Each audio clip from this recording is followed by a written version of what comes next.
Você sabia que aquela criança nojenta, que sempre chupava o dedo sujo, pode ter desenvolvido um superpoder gustativo? Cara, eu sei que parece absurdo, mas fica comigo que você vai surtar com o que a ciência pode ter descoberto sobre isso. Se você é daqueles que acha que higiene extrema é sempre melhor, prepare-se para ter sua mente explodida. Olha só, todo mundo conhece uma criança que vivia com o dedo na boca, né? E geralmente os pais ficavam desesperados tentando parar com isso. Compravam aquele esmalte amargo, punham luva na criança, faziam de tudo. Mas e se eu te disser que essas crianças podem estar secretamente desenvolvendo um paladar muito mais aguçado que as outras? A cera de ouvido não é só sujeira. Cara, isso é química pura. Vamos quebrar essa parada.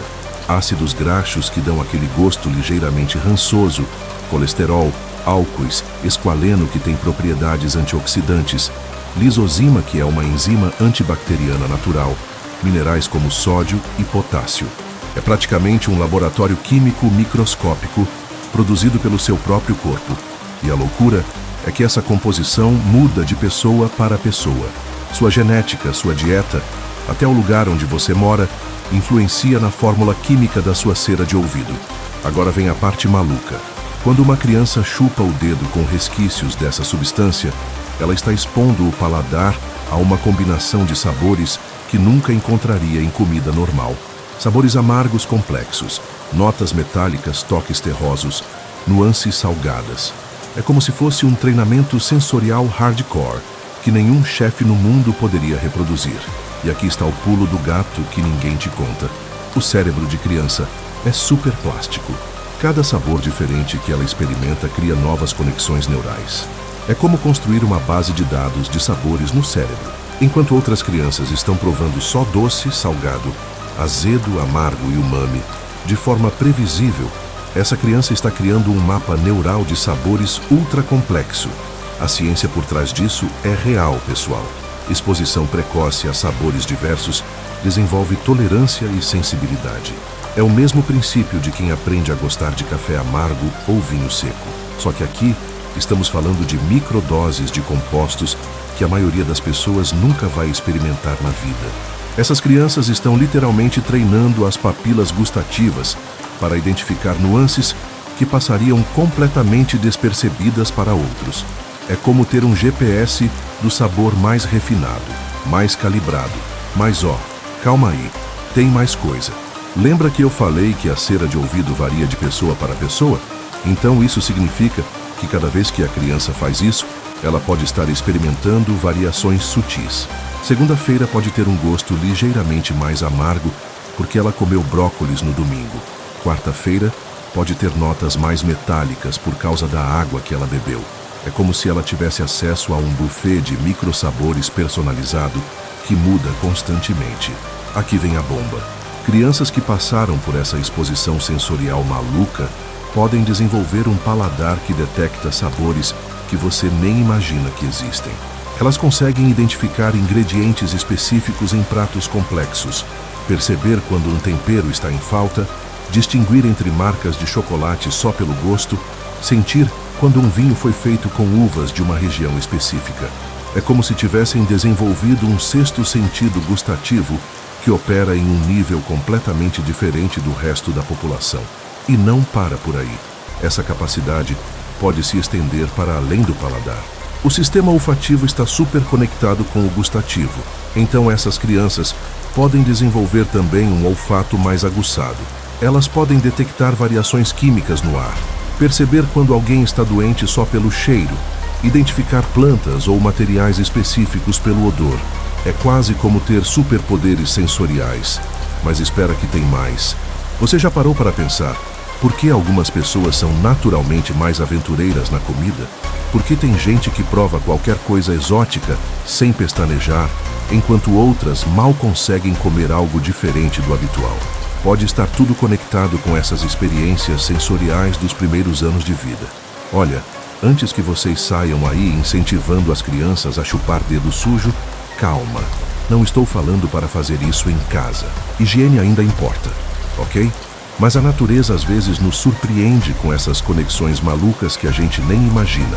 O que estou dizendo é que talvez nossa obsessão por ambientes super esterilizados esteja privando as crianças de experiências sensoriais que poderiam enriquecer o desenvolvimento delas de formas que nem suspeitamos. Pensa comigo, quantas vezes você já ouviu falar de crianças que comem terra, que lambem coisas estranhas, que provam tudo o que encontram pela frente, bebês que levam qualquer objeto à boca, crianças pequenas que experimentam folhas, gravetos, areia. Todo mundo acha isso nojento e perigoso, mas e se for parte de um instinto natural de exploração sensorial que foi moldado por milhões de anos de evolução? A evolução não fez nada por acaso. Talvez esses comportamentos aparentemente nojentos sejam, na verdade, estratégias naturais para desenvolver sistemas sensoriais mais robustos, mais adaptáveis, mais capazes de lidar com a complexidade do mundo. Nossos ancestores não viviam em ambientes esterilizados. Eles tinham que ser capazes de detectar alimentos estragados, plantas venenosas, água contaminada. Um paladar super aguçado era literalmente uma questão de sobrevivência. E aí que a coisa fica ainda mais interessante. Essa teoria pode explicar por que certas culturas têm tradições alimentares mais complexas e diversificadas.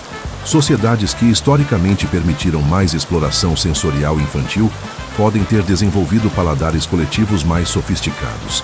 Pode ser por isso que alguns países têm culinárias incrivelmente complexas, com centenas de especiarias e combinações, enquanto outros têm tradições mais simples. Mas vamos além. Se essa teoria estiver certa, significa que estamos potencialmente criando gerações de pessoas com capacidades sensoriais diminuídas, ambientes super limpos, comidas processadas sem variação química natural, antissépticos em tudo. Pode ser que estejamos inadvertidamente atrofiando capacidades sensoriais que nossos ancestrais consideravam essenciais. E olha só que maluco. Tem chefes famosos no mundo inteiro que conseguem provar um prato e identificar não só todos os ingredientes, mas também de onde eles vieram, como foram preparados, até mesmo a temperatura exata que foram cozidos. Alguns conseguem detectar se um tomate foi colhido pela manhã ou à tarde só pelo sabor. Será que essas pessoas tiveram exposições sensoriais incomuns na infância? Será que alguns dos maiores talentos gastronômicos do mundo desenvolveram seus superpoderes através de experiências que a sociedade consideraria nojentas? A questão é que o desenvolvimento sensorial humano é muito mais complexo do que imaginamos. Cada experiência gustativa, olfativa, tátil que uma criança tem nos primeiros anos de vida está literalmente esculpindo as redes neurais que ela vai usar pelo resto da vida. É como se cada sabor fosse um pincel criando uma obra de arte no cérebro. E tem outro aspecto fascinante. Crianças que desenvolvem paladares mais aguçados também podem se tornar adultos mais conscientes nutricionalmente. Elas conseguem detectar quando o corpo precisa de determinados nutrientes, quando algo não está fazendo bem, quando um alimento perdeu suas propriedades. É como se o corpo desenvolvesse um sistema interno de qualidade que funciona melhor que qualquer tecnologia que criamos. Imagina só as implicações. Se conseguíssemos entender melhor esses mecanismos, poderíamos desenvolver formas de estimular o desenvolvimento sensorial das crianças de maneira segura e controlada. Criar ambientes ricos em estímulos químicos naturais que desafiem o paladar sem comprometer a saúde. Seria uma revolução no desenvolvimento infantil. Cara, conta aí nos comentários. Você era daquelas crianças que chupava o dedo? Ou conhece alguém que fazia isso e hoje tem um paladar incrível? Ou talvez você seja super seletivo com comida e nunca fez essas coisas nojentas quando pequeno? Marca aquele amigo que sempre foi nojentinho, mas hoje é expert em gastronomia. Aposto que vocês vão conectar os pontos e ficar de queixo caído. E se você conhece alguém que trabalha com gastronomia, pergunta sobre a infância da pessoa. Aposto que você vai descobrir histórias interessantes sobre comportamentos que na época pareciam problemáticos, mas que hoje fazem todo sentido dentro dessa teoria maluca. No final das contas, o que estou dizendo é isso.